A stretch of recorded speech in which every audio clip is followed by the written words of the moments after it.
South Face of Annapurna is something completely beyond what anyone's tried in the Himalayas. A lot of people said, oh, it's impossible. But I wouldn't have wanted to go and just climb another mountain, even a hard mountain, which was just repeating an experience. Chris Bonington, leader of the Annapurna expedition. For Bonington, climbing a great mountain was no longer enough. He wanted to climb Annapurna by the most difficult route, the South Face.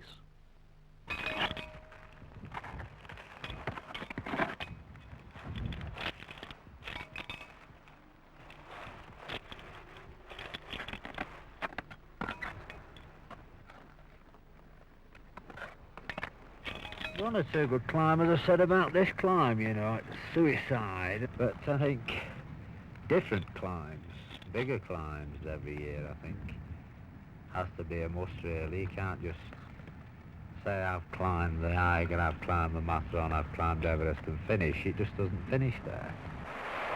Don Whillans, deputy leader, 36 years old, a plumber from Lancashire.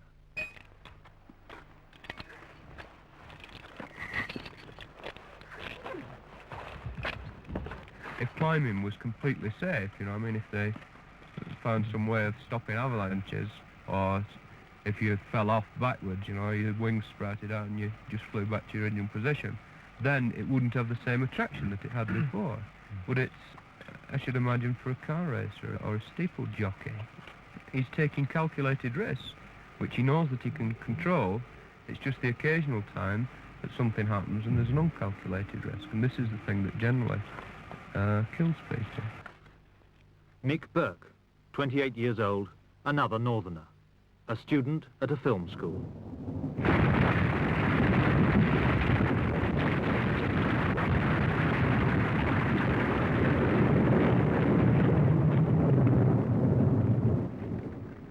Would you think it worth the loss of life to get up this mountain? I mean... oh, no. No, I don't think any of us on this expedition would. I think if there was a casualty at all, you know, it would be a question of withdrawing altogether. Ian Clough, 30, climbing instructor. His wife is also a climber. Ian Clough, reckoned the safest of mountaineers by his fellow climbers. We all do know each other very well, and it'd be more than just, you know, a soldier being shot next to on the battlefield sort of thing. 4 of the 10 climbers attempting the South Face of Annapurna. Till now, Himalayan mountaineers had looked for the easiest route to the top. Bonington and his team deliberately chose the hardest way up.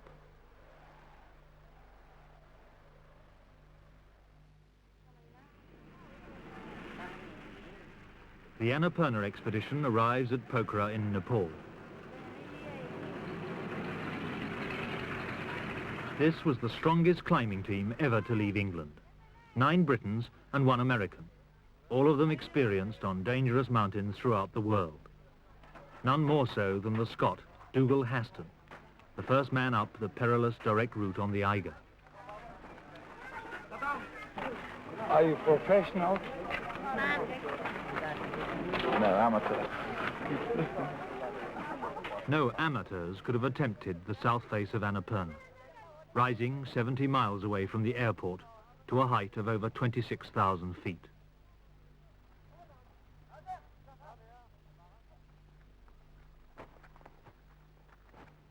In the Himalayas, there is only one way to travel, on foot.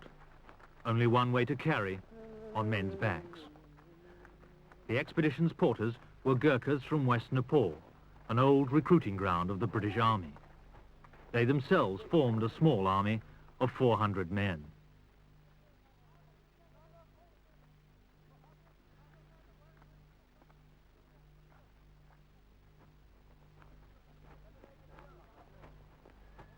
It was the first time any of these porters had been this high in the Himalayas. For them, mountains are the dwelling places of the gods, not for climbing. But for £4 a week, they were prepared to carry this high and brave the end of a Himalayan winter.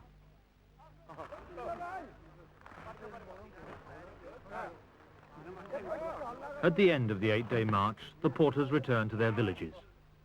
The climbers and Sherpas set up base camp and sent the first men up the mountain.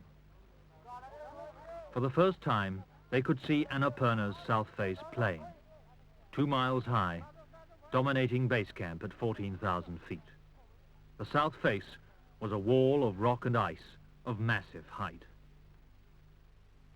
The world's highest building, New York's Empire State, is 1,250 feet high. It looks small enough against the north face of the Eiger, the most dangerous climb in Europe. But the Eiger is swallowed up by the south face of Annapurna, and here the climbing would be just as hard, but its greater height would make every move more difficult.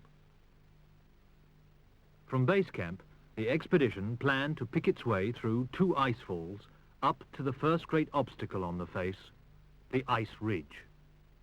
Higher still, they would have to tackle at altitude the rock band, 1/2 mile of vertical rock that barred the way to the summit. Side view, the mountain looks even more formidable. No one even knew whether a mountain face so steep could be climbed at such a height. But before the great obstacles could be tackled, the first 3 camps had to be established lower down, and 5 tons of food and equipment carried up to 20,000 feet. When Camp 3 was stocked up, the real climbing would begin.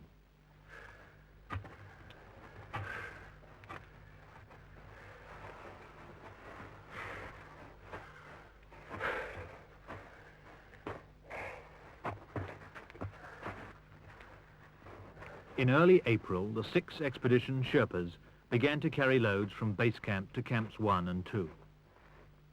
There is no quick way up a Himalayan mountain. Day after day, load after load, camp after camp, the supplies have to be slowly forced up.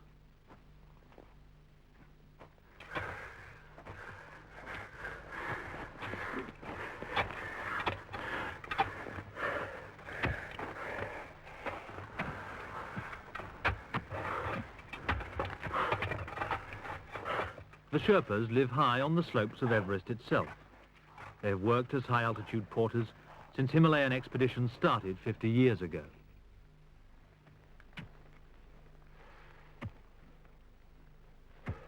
Every day there was movement on the mountain. While the climbers out in front were finding the route and fixing the rope, the load carriers followed. On these lower slopes, the main dangers were from avalanches and ice falls, unstable ice blocks that at any moment might melt and fall.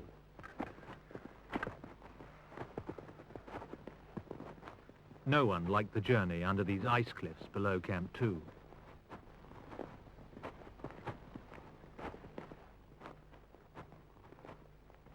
Higher up, Whillans and Haston had forged ahead to establish Camp 3 at 20,000 feet. Dougal Haston hadn't enjoyed the carry. This, in fact, is the nasty part of Himalayan climbing. Everyone dreams of dashing glory and leading out in front and doing the beautiful pitches and enjoying the climbing and the scenery. But in fact, for a majority of the time, your head's down in the snow and you're plodding up with a big monkey on your back.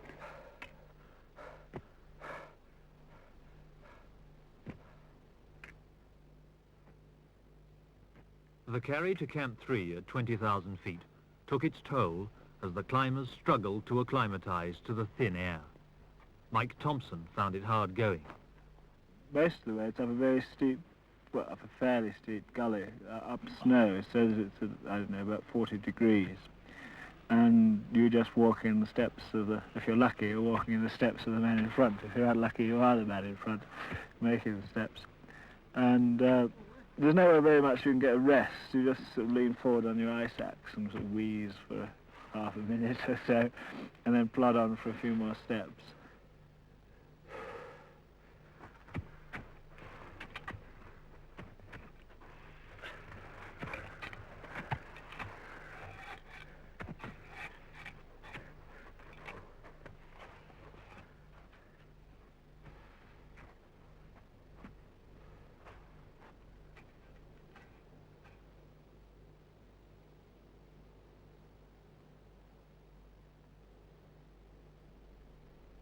In spite of the views, Haston and Whillans were also suffering.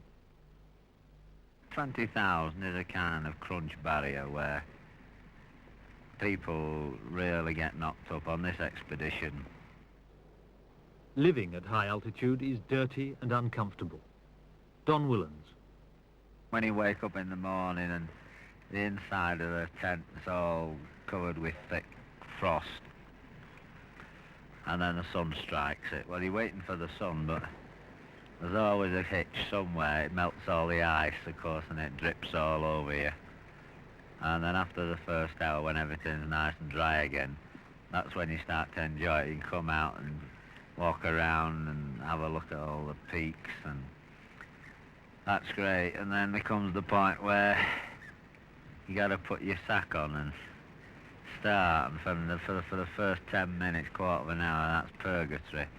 Anybody bounds out of bed at 20,000 feet, and how marvellous it all is and how great you feel. I always think they're either putting on an act or there's something peculiar about them, because you just don't feel like that at 20,000.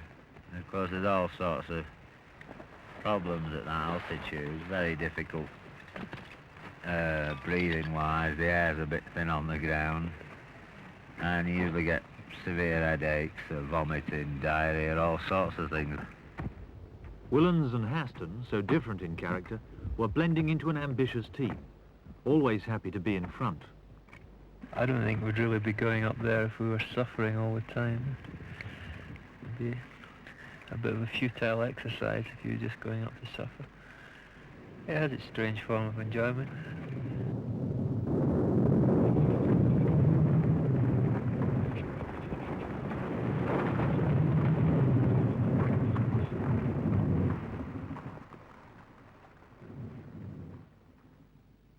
Above Camp 3, it was difficult to find a route free from danger. The skill of the climbing is, of course, to avoid the danger, but occasionally there is no way to completely avoid it. You've got to take a certain risk. And I don't like it when I'm in those sections.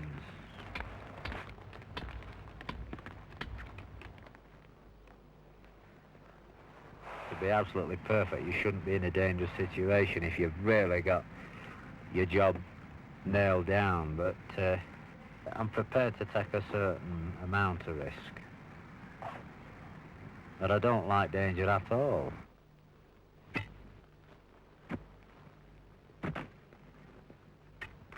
Whillans and Haston had now found a route up from Camp 3, but it was exhausting. After 7 days, they decided to go down to base camp for a rest. There was half the ice ridge still to be climbed.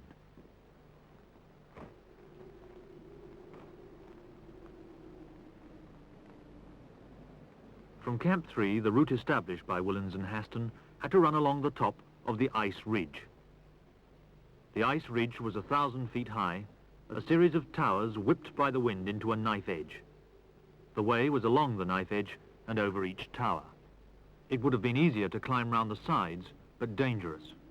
From the ice cliffs above, avalanches regularly swept down both sides of the ridge.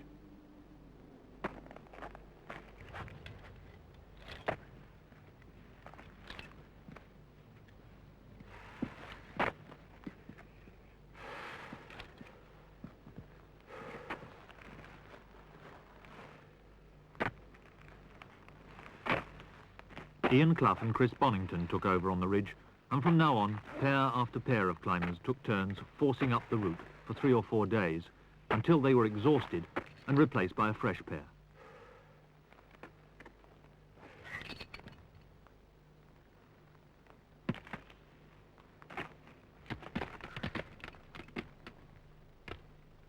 From here on, all climbing was on fixed ropes, using a humour, a metal clamp that slides up the rope but locks when you pull down on it.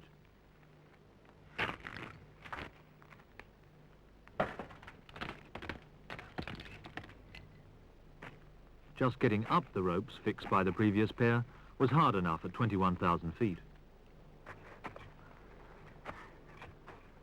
Each day it took Bonington and Clough 3 hours from the camp where they'd spent the night to get to the top of yesterday's ropes. Only then could the real work begin, finding the new route and fixing the rope for it. Progress on some days was down to 100 feet. The ice ridge was proving tougher than anyone had expected.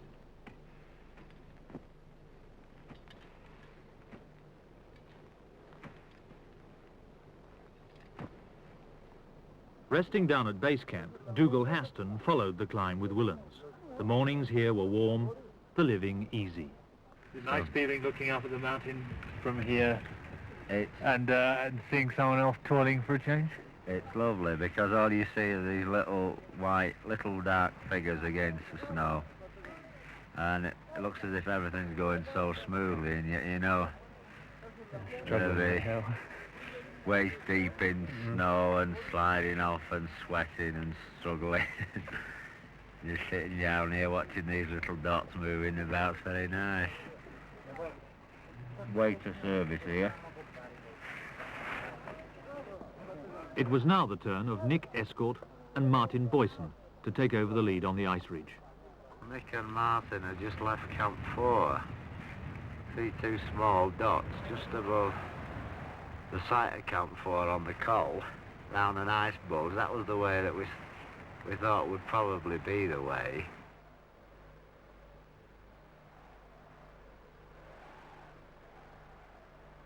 Boysen, with Escourt, now faced at 22,000 feet, the hardest climbing ever attempted in the Himalayas.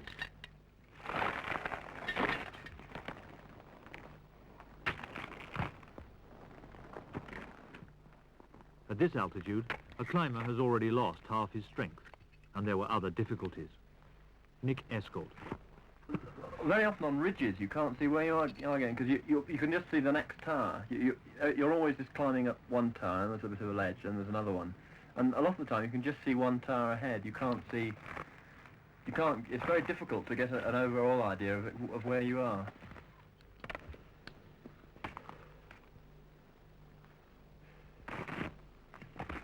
Well, it's very frustrating on the ridge because, as you say, you go around corners and you can't see ahead, and you think it might be easy around the corner. You get your head around the corner, and there's another great mushroom waiting for you. And you know, it could go on for miles like this, it seems, at the time.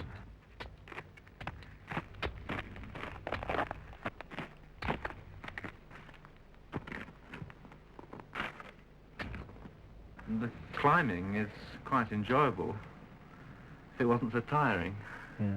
And if it wasn't so frustrating that you know, you're wanting to make as much progress as possible to push right up the mountain, but in fact you're just making 100 foot a day or so, you know, which just seems absolutely pathetic. The ridge was yielding, however slowly, but it was now the end of April, and there was only 1 month of good weather left before the Himalayan monsoon made all climbing impossible.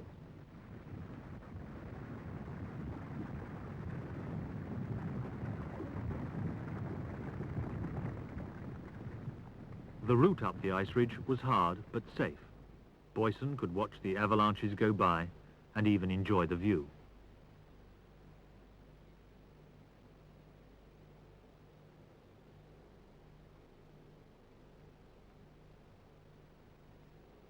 The beauty of the mountains partly provided an answer to that old question, why do you climb? Why I climb? I enjoy being in the mountains. I think there's possibly, I think Dougal and I have two different reasons for climbing, you know, almost entirely. Some people could do a climb for a kind of sort of emotional experience, just a very personal thing. And I do it very much as a practical thing. I get a certain satisfaction from doing a job well, same as a tradesman would. Dougal doesn't have a trade or anything like this. He's more intellectual, books and maybe a kind of feeling they get. But to me, I approach my climb, or this climb, just the same way that a blacksmith would approach a job or anything like that. Okay, I do stop now. I admire the views and I relax in the atmosphere and everything else. I appreciate the scenery, but I know that this scenery is very dangerous. And first and foremost, my approach to the mountain is a practical one. Whereas I think the Dougal is a wee bit more romantic. I'd be perhaps taking more fuss about things where he just put the sack on and just waft off and take whatever came, whereas I would more of an engineering type. It's wrong to say I'm romantic about climbing. That's totally wrong. I mean, I'm analytic about climbing. I'm not romantic about it. Climbing is a total life form almost. It's not just a trade. It's also there's an intellectual side of climbing. There's a practical side of climbing. It's almost a whole, as I say, a whole life form. What about at this stage of the expedition? Is there, do you feel there's sort of jockeying for position as to who will be the people for the summit bid? No, from what we've seen, the mountain's beginning to show its teeth now. It's getting really quite tough. If there's any jockeying, it's for a bed in the base camp for a rest. Do you think that mountains have got the edge over climbers, or that with all this modern equipment and modern gear, you've got the edge over the mountains nowadays? It's surprising how easily all this equipment does mean absolutely nothing. I mean, we can only climb under certain conditions at certain hours of the day where the mountain's amenable to it. It's warm enough, but as soon as the sun goes down and the wind comes up, even a slight breeze, the temperature drops so fast, and you can feel your nose or your face going, frostbitten very quickly. As soon as a small breeze, like a thing like a breeze, or the sun drops down, bang, you're straight back into your tent, into your sleeping bag, and you don't come out there until the sun comes out. So really, it does have the edge. You very much have to abide by the rules of nature. Whillans faced 4 days climbing just to get back to the front again, since there were now 4 camps strung out over 2.5 miles of the South Face.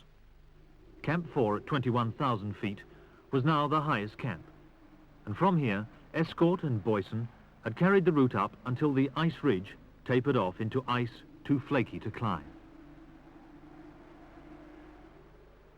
The only solution was to move off the ice ridge, and across, and then around the end of the ridge.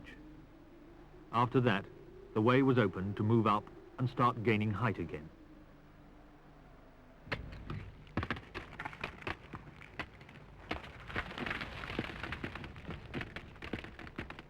Bonington worked hard to force the route across.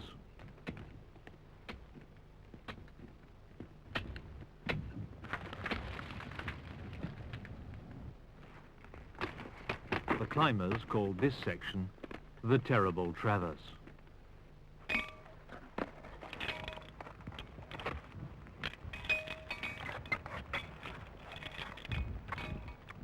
One loose peg here could lead to disaster.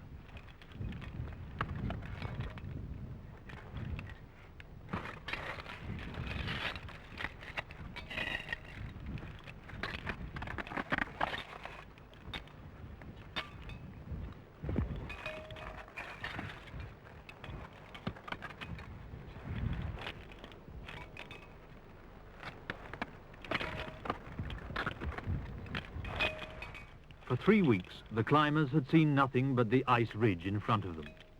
Now they could see round the corner. The traverse was crossed. The ice ridge was climbed. But its 1,000 feet had taken nearly a month. It was May the 3rd, which meant about 3 weeks climbing left, with 5,000 feet still to go.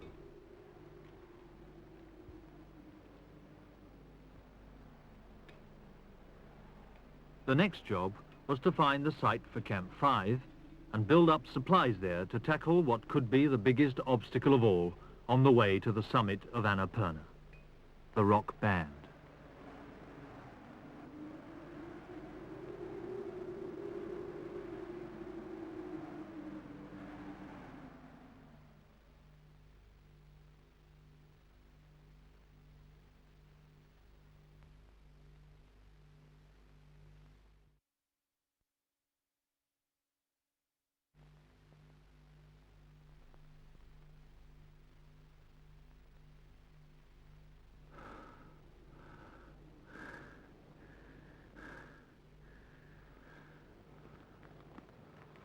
The Annapurna expedition had now been on the face for 6 weeks, and even the Sherpa porters were finding it wearing.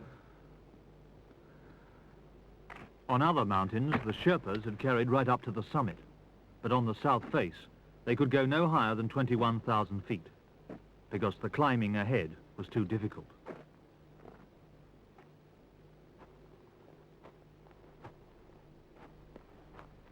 Above Camp 4, all the supplies had to be carried by the climbers. Dave Lambert, the expedition doctor, had come up to help. He had had trouble acclimatizing at high altitude, but every expedition member was now needed high up to keep the lead climbers supplied with food and equipment. Tom Frost from California did some punishing load carrying from Camp 4 across the Traverse.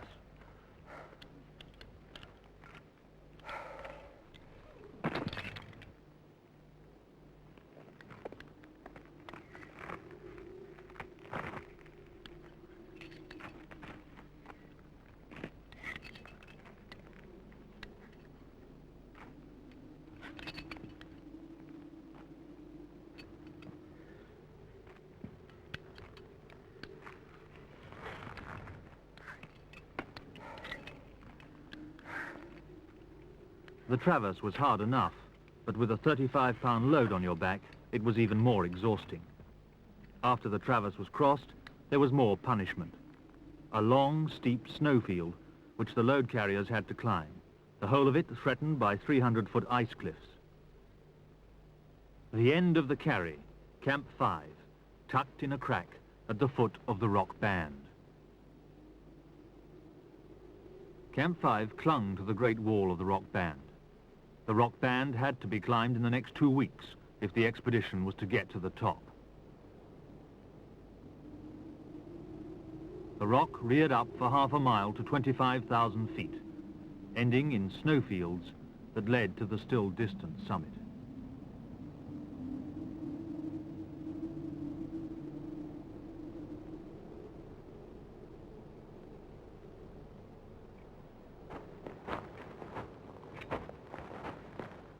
The carry from Camp 4 to Camp 5 was proving too much for climbers who had been working on the face for 6 weeks now.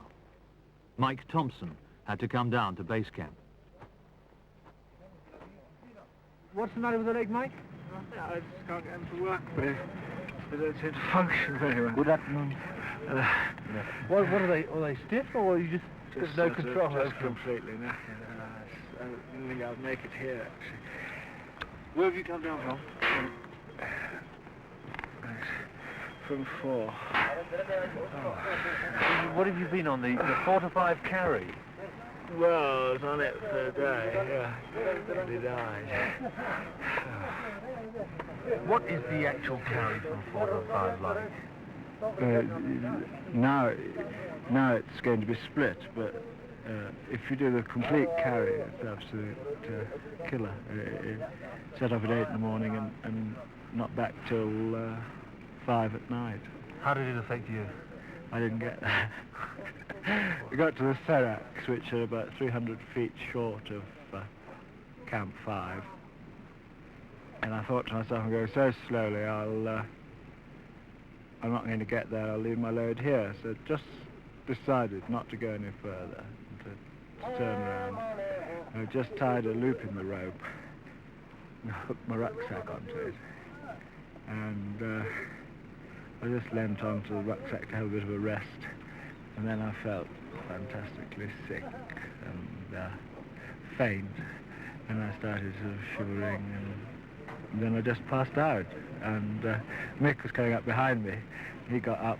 I thought I was. I've never felt suddenly so ill. And Well, you thought you were dying, did you? I thought, well, this is it. I thought, what a stupid place. Right now, just before I went out, I thought, I had a few sort of thoughts pass through, but I really genuinely thought I was on the way out, and Mick did as well. When I came round, he was just pinching my Mick's nuts out of my rucksack. He took his rucksack off and fastened himself onto the rope, and so I caught up with him then, and he was moaning and groaning, saying, I've got to sit down and things like this. And then he passed into a state of sort of unconsciousness, more or less. The thing was, there was very little I could do. I said, are you okay? And he very obviously wasn't okay. It was really funny because I wasn't very sensible about it. There wasn't anything I could do about it. I just thought he was going to die on me, and I thought he'd just completely overdone it at altitude. And he had some nuts, which he'd offered me when I first got there. Well, these are the one of these peanuts. And it wasn't a case of thinking of getting the nuts off him before he seized up. It was just that I really felt like doing something whilst I waited for him to die. And I asked him had he got his nuts, and he said it seemed to sort of bring him to a little bit. And anyway, after it was about 10 minutes, a quarter of an hour or so, and I was just sort of stood there, smoking, waiting for him to pass on. No, I've never felt so exhausted. You think you know, you put a foot somewhere, and it goes somewhere else altogether. It's just completely exhausted.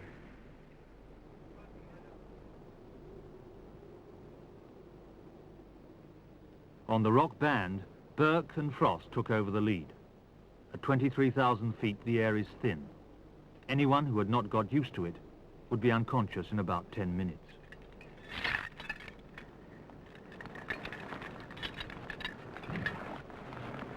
It was the first time Burke and Frost had been sent up front by their leader Bonington. They complained that he had been favouring Haston and Whillans too much and using them only to carry. Burke soon hit problems. On the rock band, the very last pitch which we did, there was some difficult climbing for the rock band, and I realised I'd run about 40 foot of rope out without a peat on, which meant I was going to take a longish fall if I fell off, and I got somewhere quite difficult, so I started putting pegs in, because I suddenly realised that if I fell off I might break my leg, and up there at 24,000 that's going to be hard. But even whilst I was climbing, I was working out an evacuation route. You take into consideration the fact that you might get hurt, but you're already one step ahead, in that if you do get hurt, you've got a rough idea as to what you're going to do, you know, immediately, even sort of whilst you're falling.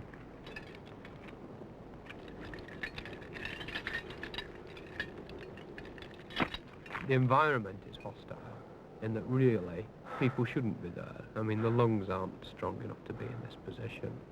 The minds aren't strong enough. But you are there, so you can't get round this fight. Burke's partner, Tom Frost, is a Mormon. He never drinks tea or coffee. He climbs on lemonade. I do a lot of praying, sincerely I do, but even when the stones have been falling up there and they come whistling down from the summit several thousand feet above, for some reason I haven't had a bad feeling about it. There's a lot of suffering, obviously, in a big mountain. That's what I don't like about big mountains, is the relatively high percentage of suffering. But you have your rewards.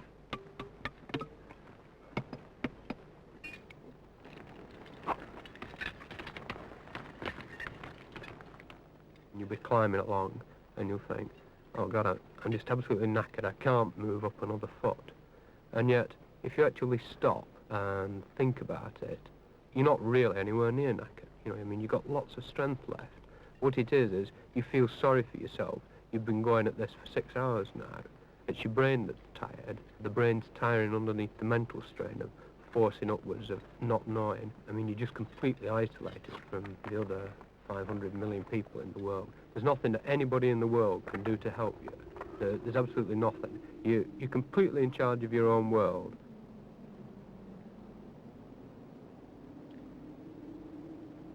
Progress was good.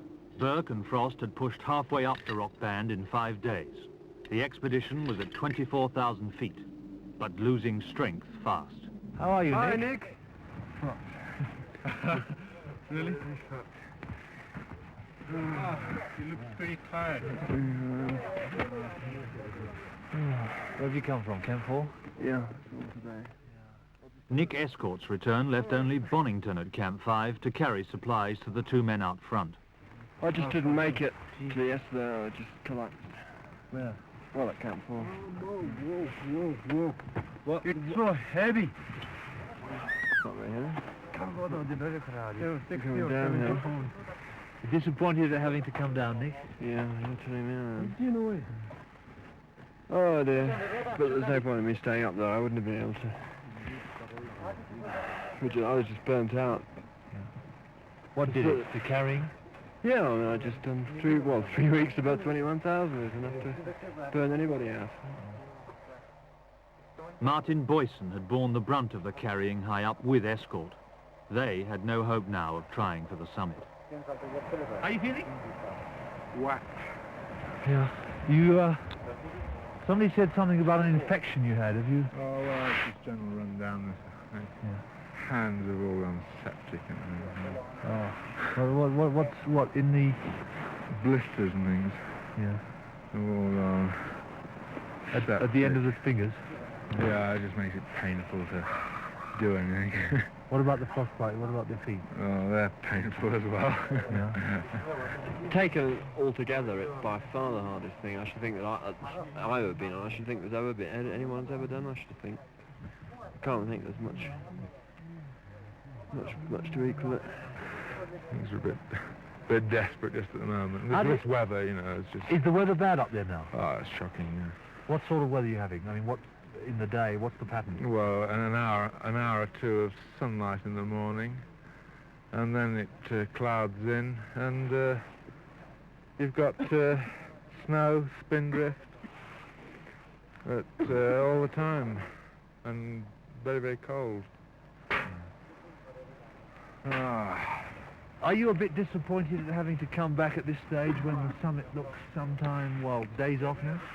I tell you, I feel so low that I couldn't care less about the summit just at this moment. Did you think at one time, Nick, that you might have been in a summit party? I mean, were you going that well? I was going. Well, I was always aware this might happen because I've been up there longer than anybody else. Yes, you've been there for a long time. Do you wish you'd have come down for a rest, or is it just one of those things that happen? I mean... Yes, I do, yeah. But at the same time, it's what expedition's all about, you know, as long as somebody gets to the top, that's the main thing. Can you honestly say that, But there's a bit of jealousy, yeah. Is there? You'd like to have been there. Yeah. And it's that much less for you that you haven't been to the top. It's like, you know, a game of football, you know, it's important that somebody on your side scores the goal, but it's bloody nice if it's you.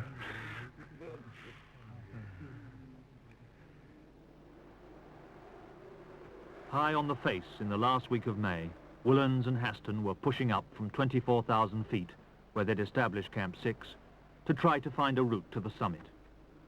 They were still climbing strongly without oxygen, but the weather had turned against them.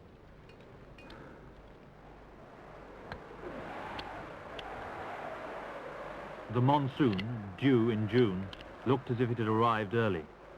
Unless the weather cleared, no one would get to the summit.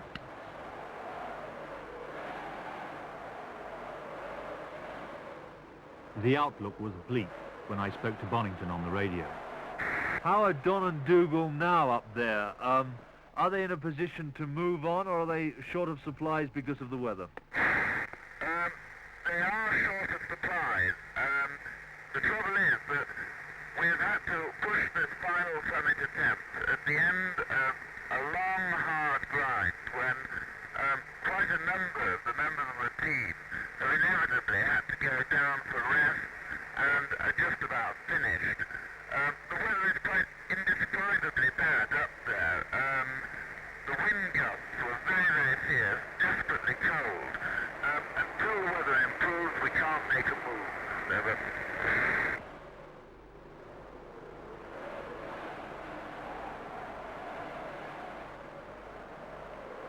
The weather stayed bad, but Whillans and Haston decided to wait no longer. They went for the summit. For 7.5 hours they kept climbing. On the last ridge, Whillans fixed a rope to get them down quickly if they got into trouble. The temperature was 31 degrees below zero. At 2:30 p.m. on the 27th of May, Don Whillans stood at last on the summit of Annapurna. The South Face route was complete.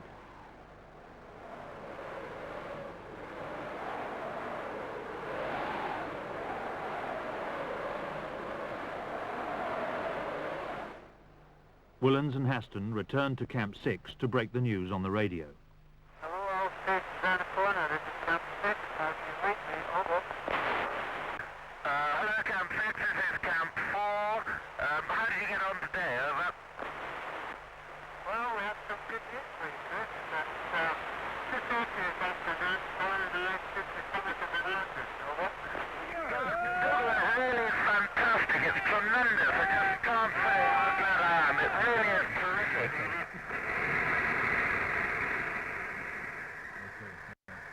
The next day, Whillans and Haston would be coming down. Welcome back. Hi. Hi. How are you? How's the call of your whiskey? Had a bad trip down from the summit today? Yeah. It's a long way from 6. Yeah. It took Whillans and Haston 2 months to get to the top of Annapurna. It took only 1 day to get down. The weather was worsening. Perhaps they had made the summit just in time. You haven't seen one of those for 2 months, have you? No. Well done. Welcome back. Oh. There you are. Yeah, beautiful. Yeah. I'll turn the right off now. Well, you're going to have a rest, huh? The days leading up to the summit, you were literally living on porridge, were you? Well, I had 2 days on cigars and snow water. And then he came back with a few odds and ends. Slabs of toffee and stuff.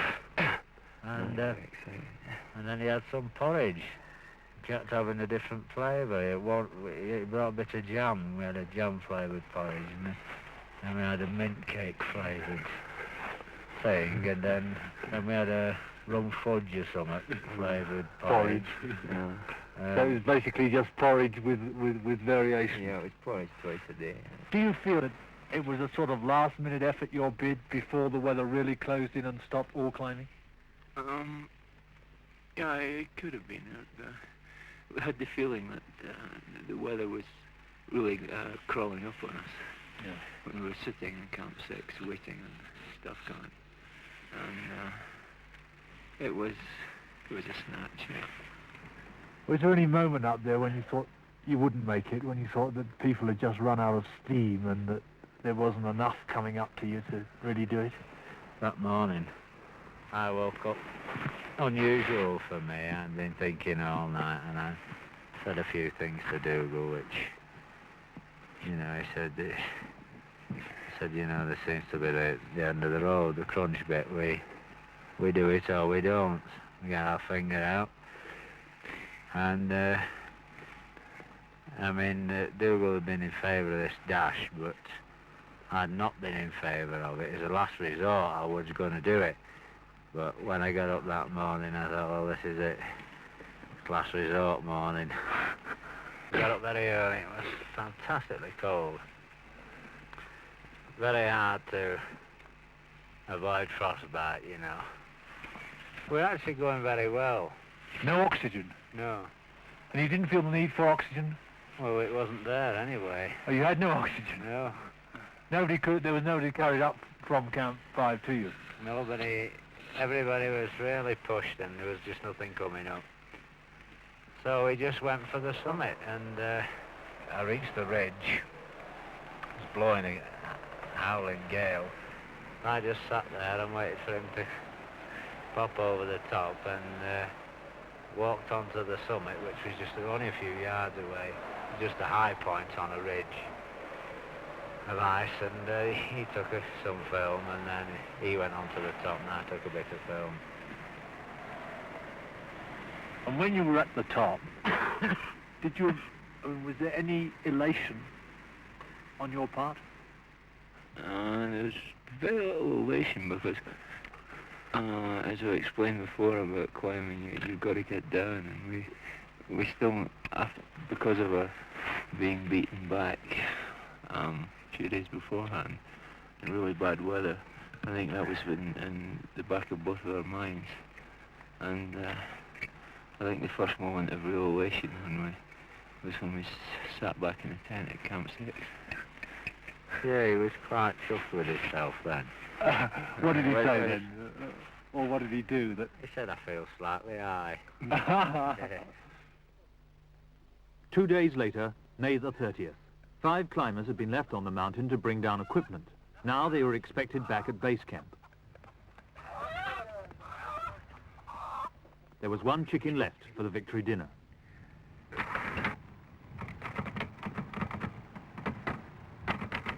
Bonington was finishing his last expedition report.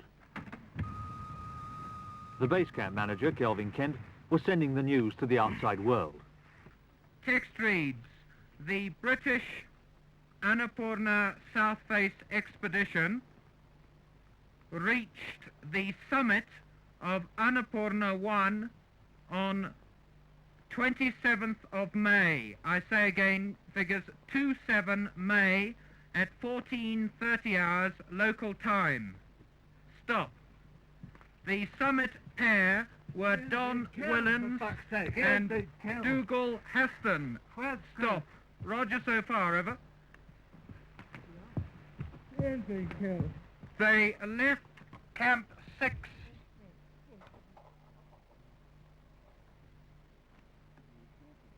Ian Clough was dead, killed by an avalanche on his way back to base camp. Mike Thompson brought the news. Later, he described what happened.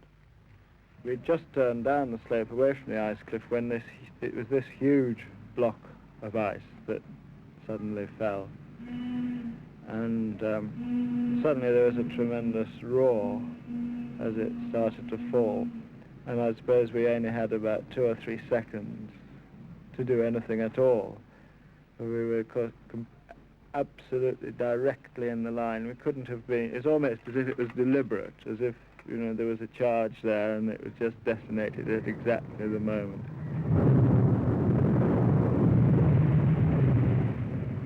Thompson flung himself against a cliff. When it was over, he was still alive.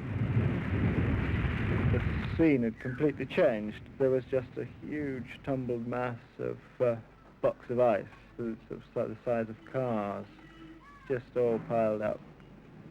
And I shouted, Ian, and I went down in among the blocks of ice and shouting all the time in case there was any chance. And I got about 50, 60 feet down the slope and found Ian's body just sticking out from beneath one of these huge blocks of ice. And then more or less ran all the way back into base camp. The summit pair were Don Whillans and Dougal Haston. Stop. Roger so far, over. Somehow one felt they had to get the news of the tragedy down as soon as possible. And there was also just the feeling that one, you know, the need to be doing something.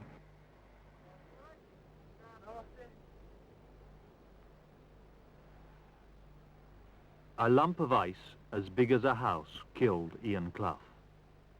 Climbers had gone up and down beneath it every day for the last 2 months. They carried the body down for burial at base camp next day.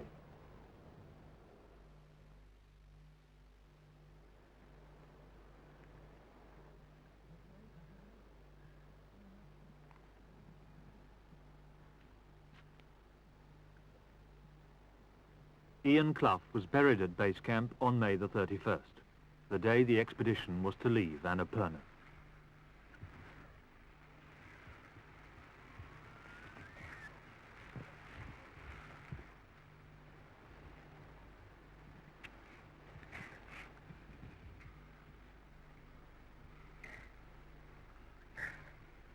The Sherpas suggested the site for the grave, at the bottom of the rock where Clough had given them climbing lessons.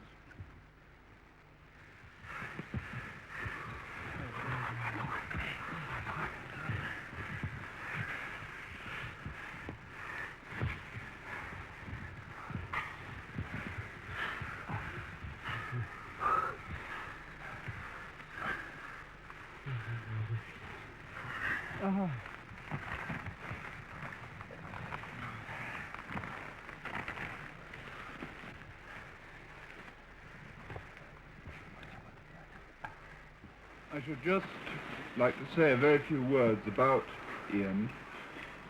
He was a fine mountaineer and a very, very safe one. But most important of all, he was the kindest, he was the most unselfish, and I think the most universally liked person that I've ever known. I'd be grateful, Tom, if you could take care for it. Our Father which art in heaven, we thy brethren have gathered here this day by appointment for the purpose of the burial of the body of Brother Ian Clough. Father, we thank thee for this earth which thou hast created, for these beautiful mountains. We're grateful indeed for the opportunity which we have had during these past months to be here.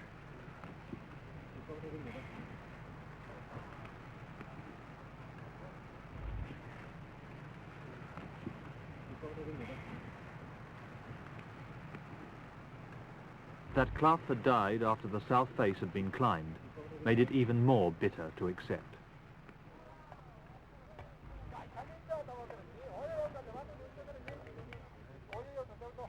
I almost feel as if I was cheated. It's almost an unfair type of stroke of bad luck, you know, to be caught right at the end of 2 months' trip within a yard or two either way, and it'd been all right. You can't fight that kind of thing. 1 hour after the funeral, the packing was finished. The Annapurna South Face expedition was over. It was time to go home. If you knew at the beginning that you were going to lose somebody, the price is too high, you wouldn't go. But you go with the idea that you might be asked to pay a price, but really you're hoping that you never will be. But I mean, when the price is finally there, it's too much, but there's nothing you can do about it then. If you're a climber and you go climbing, you accept this element of rest. And I think we made this climb as safe as we possibly could. I think we approached it in a sound, a sensible and a thoroughly sane kind of manner. And then you've got this element of risk, which isn't Annapurna, it's the whole risk of climbing. And this is a risk that I think if you go climbing, you've got to be prepared to accept.